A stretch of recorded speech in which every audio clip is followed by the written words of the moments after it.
Good evening. Good evening. Welcome to another episode of Write It Out Wednesday. It is September 7th. Oh my God, it's the first Wednesday of September. This is the day we come on. We usually come on the first and third Wednesdays or anytime during the month or week or day where we want to share information with you, helping you get your ideas and your writing back on the top of your writing list or on that list, period, because we know that so many things can happen in any given day, any given moment, that sometimes we have to make some adjustments. And I've got lots of adjustments going on right now. And so I'm Valerie McDowell. For those that don't know you, a writer, editor, or know me, a writer, editor, author, book coach, consultant, publisher. In the last 30 months, if you guys have been watching, we have helped 30 plus authors go from idea to publish in as little as 30 months. And we highlighted many of them in our last two author showcases, summer edition, that we did, one in July and one just last week. And so we're excited to just keep rolling, because since then we finished another book. So we'll be shouting out. I'll share it later. I'm waiting for her to share it with one other person in her life before we broadcast it to the world. But we're still moving. We've got several in the works. And so this book publishing it's keep on going, because you guys got stories to tell, and I'm your storyteller extraordinaire. I want to push you, coach you all the way to publishing. And so tonight we have a great topic for you today. As I shared, we've been having to make some adjustments in life, just period. But before we get to that, a couple of announcements. That next Saturday, the 17th, we'll be hosting a pandemic writing class. I know that many of you over these last 2.5+ years and ongoing, you've experienced lots of things, whether it's been the loss of a family member, birth of a child, you moved across country, you're working from home, all kinds of things. And so we're going to get together next week, because they may be the beginning of your next book. And so if you want to join me, I know there's information that's out there. Click on it, sign up, and we'll see you next Saturday. And then another big event in October. So excited about this. We're doing a righteous brunch, and it's going to be at the Fortress. The amazing Marby Corpany is opening up her fantabulous event, dining experience. It's multi-course, 4 or 5. I don't know how many courses it are at this point. But I'm going to be teaching about writing, getting that book started. So this is a great opportunity to not only learn about getting your book, how to get that book out of you, but also to enjoy some fabulous food. And so the experience in and of itself is a amazing thing. And so, if you've got some girlfriends, you got some family members, you've been trying to get that memoir, that family book out, come on. We're taking groups. We only have room for a limited number of people. So it's as many people that fit around this table. And so go ahead and sign up. I can't wait to see you. We're excited. That's October 9th. It's Sunday afternoon. It's a brunch. So for those who are in the DMV area, or if you're visiting and you'll be here that weekend, that's a great opportunity to get multiple birds with one stone there. And so that's in the National Harbor area, which is a beautiful place to visit anyway. And so looking forward to seeing you there. And so click and share, let people know this is Write It Out. I am your host. My joy, my passion is to help people get those ideas out of their hearts, out of their souls, and onto the printed page.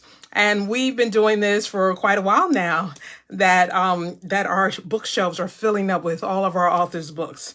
And so tonight's topic is how to stop stressing about things you can't control, okay?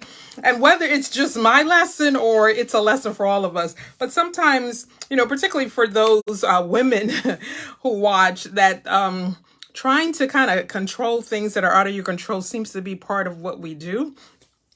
From our kids, like, why is this happening, to ourselves or family or even the work, but sometimes it's like, you got to let go. So I'm just going to share 5 points today on how to stop stressing about things you cannot control. And number 1, determine what you can't control. Okay. So normally about this time, I would have been on several travel adventures and, done at least a couple other things that I would be sharing with you. But some home projects needed my immediate attention. And so that has had me sidelined temporarily. But everything is a story to me. Everything is something we can learn from if we look at it from that perspective. And, and there are many things that we just don't have control of. That's just reality. And so as much as I may teach you guys, have that blueprint, have that model, this is your foundation, which it is true. You must have those things so that you can get to the finish line. I just want to encourage you that even when you can't control some of those outside factors, you can control what's going on inside.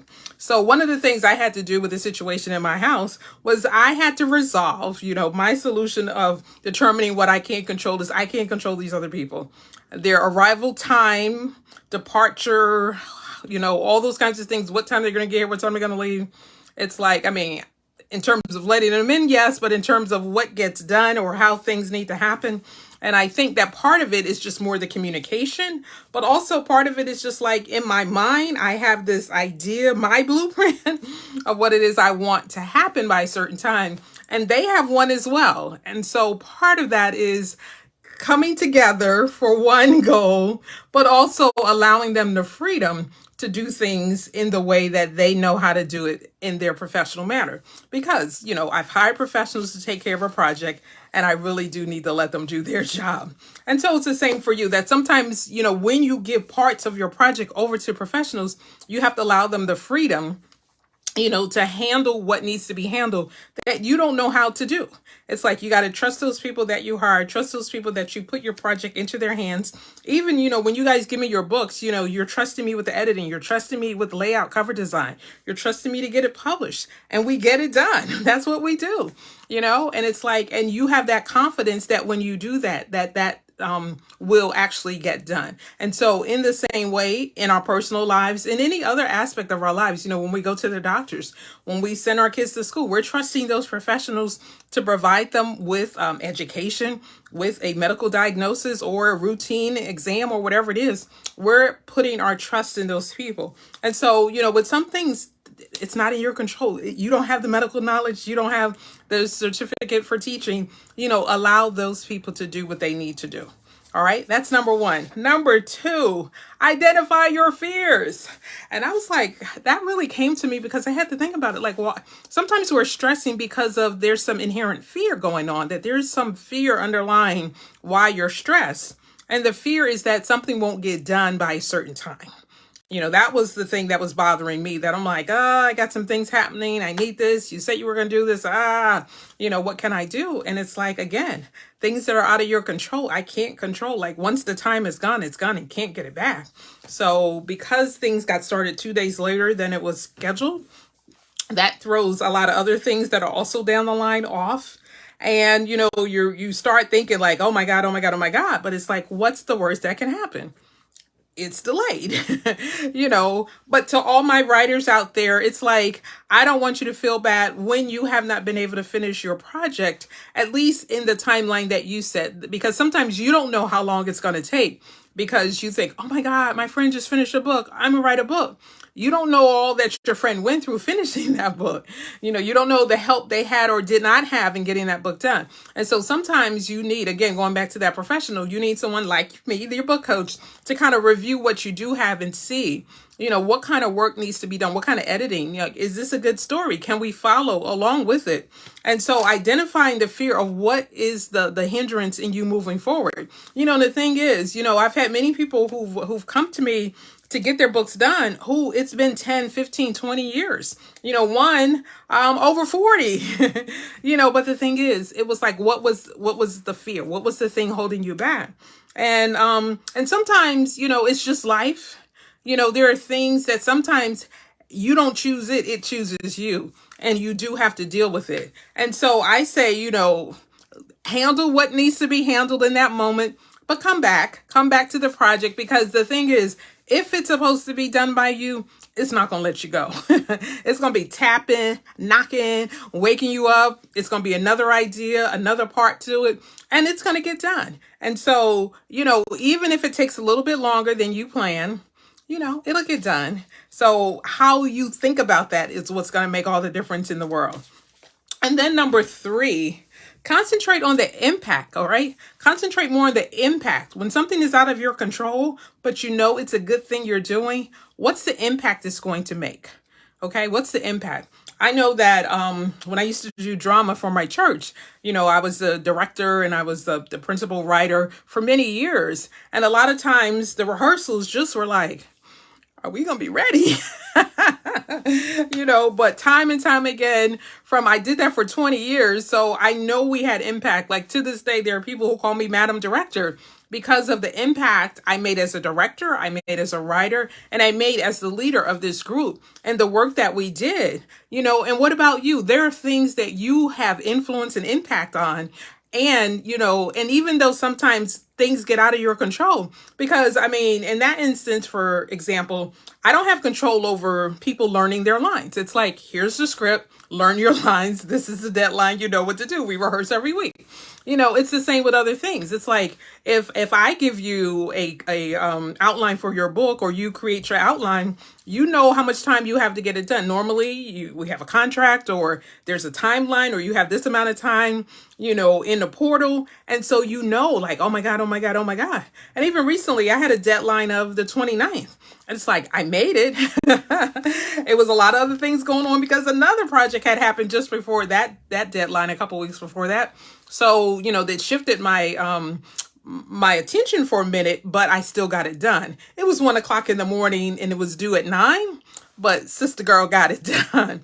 And the same for you. It's just like, it's more about the impact, because even if the book had been delayed, which that was not going to happen because money was involved, but even for other things, if it's not money on the line, but even if it's your reputation or something, what's the impact that you're going to make? Because sometimes things do have to be delayed or, shifted in some way, but what's the impact it's going to make? Because even with the work that's being done here, I know it's going to be even better than what it was before, because now, one, I won't have to worry about that problem anymore.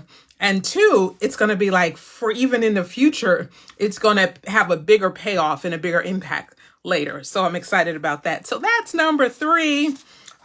Number 4, another thing that we tend to do, overthinking versus problem solving. Okay. What is overthinking? Overthinking is every single idea that comes, you're like panning it out to the nth degree. It's like, and in terms of things that maybe are a problem or are a distraction, in between the worst case scenarios, you're just rehearsing over in your head. Even if it's someone that was late or they didn't do what they were supposed to do or this, it's like you keep going over and over and over it. And all you're doing is stressing yourself out. The thing is, and I had a great coach who told me, it's like whenever you encounter a problem, one way you look at it is to say, how can I prevent this from happening again? Okay, how do I prevent this from happening again? And that's a way to look at, that kind of problem or anything. It's like, if it's something you don't want to happen, then what systems do you need to have in place? What procedures, what paperwork, if you're in a corporate environment or government or something, what SOPs, if you need, you have an assistant or someone who's doing something, what paperwork, what things do they do that the next person who comes behind them will need to learn as well? So by putting things like that in place, then you don't have to worry about that. And this will prevent you from having to do a lot of overthinking, losing sleep, stressing out, messing up your skin, or all kinds of stuff. You don't want frown lines and all that because you're just worried all the time. No, you want to smile. You want peace, which I am a big purveyor. I want peace. I don't want to be stressed out about a lot of stuff for a long time. It's like, how do we solve that? How do we fix that situation? So it may be stressful for a moment, but it's not going to be forever. It's like, we need to solve this and be done with it. Okay. And so tonight we're talking about, how to not, what's my topic? I'm trying to say it the right way. There's my time. How to stop stressing about things you can't control. There we go. How to stop stressing about things you can't control. We'll edit that part. All right. So tonight's topic, how to stop stressing about things you cannot control. We've just gone through our first 4 points. And so our 5th point is create healthy affirmations. And the thing about that is we want to always be able to speak positivity, not to say that we're just, okay, we don't look at the problem, we're just going to say positive words. But even it's more about, not being caught up in a lot of negative self-talk or, oh, woe is me. Oh my God, this is never going to work. This is never going to happen. They're never going to show up. It's like, eliminate all of that. It's like, what is the solution that you do want? It's like, well, they may have been late today or they may have missed today, but when this project is done, it's going to be amazing. It's going to be beautiful. I'm so excited about this. Oh my God, I can't wait. And even something else that I'm learning, this is a little bonus track, I'll call it number 6 bonus, is that there are some seasons where you're being covered by things, and then there are other seasons where you're covering things. And this evidently is a season where I'm covering things. But I'm grateful for the opportunity that I get to cover some things, because I've been covered by a lot of people and situations and circumstances over the years. And so that God trusted me, I'll say, to now cover some things myself. I think that is elevation. So sometimes that even when you don't expect things, even when things don't come out the way you were thinking, if you learn to kind of look a little further than the situation, or look up, get above the situation, or as I gave a cover title one time, getting above the noise, it's like that's one way for you to have a positive affirmation about things that are going on in your life, because you have to speak what you want, because you can have what you say. And as a word girl, as a big purveyor of what we say out of our mouth, it's like, what are the things that you want? What are the things that you want to happen? You have to speak that. And of course you have to write it, because it is Write It Out Wednesday. But you have to write down that vision, write down that thing that you want to happen. And what are the steps that you need to get there? Because that's the only way it's going to happen. Because if you don't take any steps to get there, then how are you going to know you're there? All right. How will you know that you're moving in that direction if you don't see any progress? And so the thing about it is, this is what we want to do. It's like there will always be situations that will try to stress you out, but it's your choice whether or not you're going to allow it. And mainly because it's out of our control. All right. There will be always things, especially with people. You cannot control people. I don't care what you think. You cannot. People have their own minds. Just because they got quiet, just because they didn't say anything, just because maybe they walked away, you didn't control them. They're just like, I'm not putting energy into that. And that's another lesson. Like, what energy are you putting into things you can't control? Because that energy could be better put into writing your book. All right. And so, of course, that's what I'm in with. And so I'm Valerie McDowell, your writer, editor, author, book coach, and consultant, telling you about how not to stress over things you can't control. But what you can control are the thoughts that you put inside your book. Don't you know? I think I read somewhere it says we have 7,000 thoughts a minute. Woo, that's a lot. It's like, take at least a third of those, put them in your book, or take 7,000, do that 2-3 times. Your book is done. Get them thoughts focused. Focus in the affirmative in a good way on those things that you do want to accomplish. Your book could be done. All right. So there's some good news for you on Write It Out Wednesday. We are not stressing over things we cannot control. In fact, we're going to focus on what we can control, and we will always be solution oriented, because that's how we get it done. So until I see you all again, we are here to get your books written, printed, published, and your dreams fulfilled. I'll see you soon. Bye.